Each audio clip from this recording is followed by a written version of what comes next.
আপনারা অবগত আছেন যে গত 10 জানুয়ারি 2026 তারিখে রাজধানীর বনশ্রীতে রেডিয়েন্ট স্কুল অ্যান্ড কলেজের দশম শ্রেণীর শিক্ষার্থী ফাতেমা আক্তার নীলিকে নিজ বাসায় অজ্ঞাত দুর্বৃত্ত কর্তৃক গলা কেটে নির্মমভাবে হত্যার ঘটনা ঘটে, যা সারা দেশে ব্যাপক চাঞ্চল্যের সৃষ্টি করে।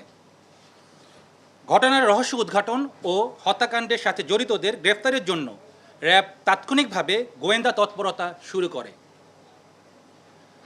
সিসিটিভি ফুটেজ বিশ্লেষণ করে আমরা যেটা দেখতে পাই যে হোটেল কর্মচারী মোহাম্মদ মিলন মল্লিক ঘটনার দিন 1336 ঘটিকায় ভিকটিমের বাসায় প্রবেশ করেন এবং খাবার নিয়ে 1341 ঘটিকায় ভিকটিমের বোন শোভার সাথে একত্রেই বাসা হতে বের হয়ে যান।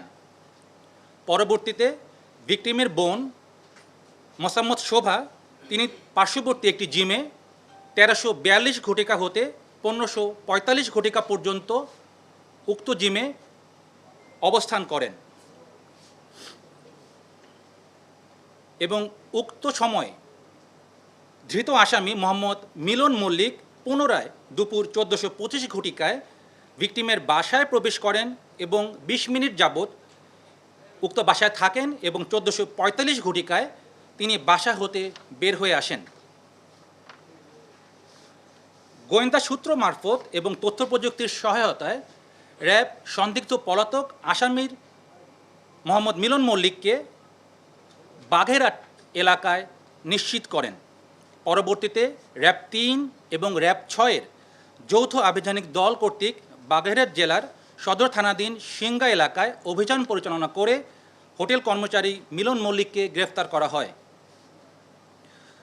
প্রাথমিক জিজ্ঞাসাবাদে গ্রেফতারকৃত আসামি মোহাম্মদ মিলন মল্লিক জানায় তিনি ভিকটিমের পিতা হোটেল কর্মচারী হিসেবে তার বিভিন্ন সময় হোটেলের কাজে ভিকটিমের বাসায় আসা যাওয়া করতেন।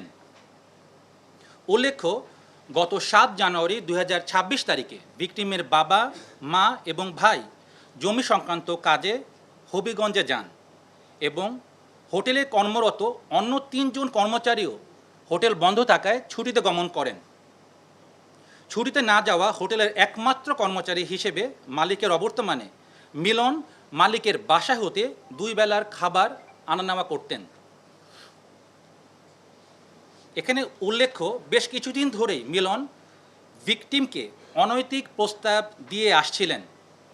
ঘটনার পূর্ব রাতে আসামি ভিকটিমের বাসায় যখন তিনি খাবার আনতে যান, তখন পুনরায় ভিকটিমকে অনৈতিক প্রস্তাব প্রদান করেন। ভিকটিম আসামির প্রস্তাবে রাজি না হয়ে তাকে গালিগালাজ করেন এবং আসামি ভিকটিমের রূঢ় আচরণে ক্ষিপ্ত হয়ে পরদিন তার বিরুদ্ধে একটা প্রতিশোধের সিদ্ধান্ত গ্রহণ করেন।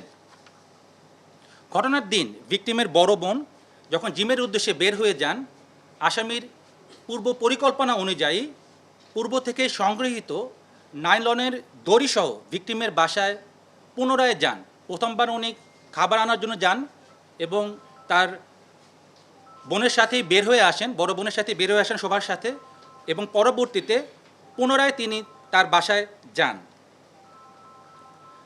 এবং অনৈতিক প্রস্তাবের ব্যাপারে আবার তাকে জানান। আসামির অনৈতিক প্রস্তাবে রাজি না হওয়ায় ভিকটিমকে এক পর্যায়ে ধস্তাধস্তির এক পর্যায়ে তাকে পিছন থেকে লাইলনের দড়ি দিয়ে তার গলায় শ্বাসরোধ করে তাকে হত্যা করার চেষ্টা করেন। পরবর্তীতে ভিকটিমের চিৎকার চেঁচামেচির লোক সমাগম হওয়ার ভয়ে রান্নাঘরে থাকা বটি দিয়ে আসামি ভিকটিম গলা কেটে হত্যা করেন। হত্যাকাণ্ডের পর ঘটনাস্থল হতে দ্রুত তিনি পালিয়ে যান এবং যাওয়ার পূর্বে বাসার বিভিন্ন আসবাবপত্র তল্লাশি করে নগদ অর্থ নিয়ে যান। প্রাথমিক জিজ্ঞাসাবাদে গ্রেফতারকৃত আসামি মোহাম্মদ মিলন মল্লিক এই হত্যাকাণ্ডের সাথে জড়িত থাকার অভিযোগ স্বীকার করেন। এই নৃশংস হত্যাকাণ্ডের পিছনে অন্য কোনো উদ্দেশ্য আছে কিনা তা তদন্তকারী কর্মকর্তার বিস্তারিত তদন্তে বেরিয়ে আসবে বলে আমরা মনে করি। আমরা আসামির সাথে একটা ব্যাগ পাই এবং ব্যাগে অন্যান্য কাপড় চোপড়ের সাথে ওই দিন যেই কাপড়টি উনি ব্যবহার করেছিলেন, কালো প্যান্ট এবং নীল গেঞ্জি এবং একটি হুডিটা আমরা পাইনি। বাট কালো প্যান্ট এবং একটি নীল গেঞ্জি আমরা আসামির কাছ থেকে উদ্ধার করতে সক্ষম হই।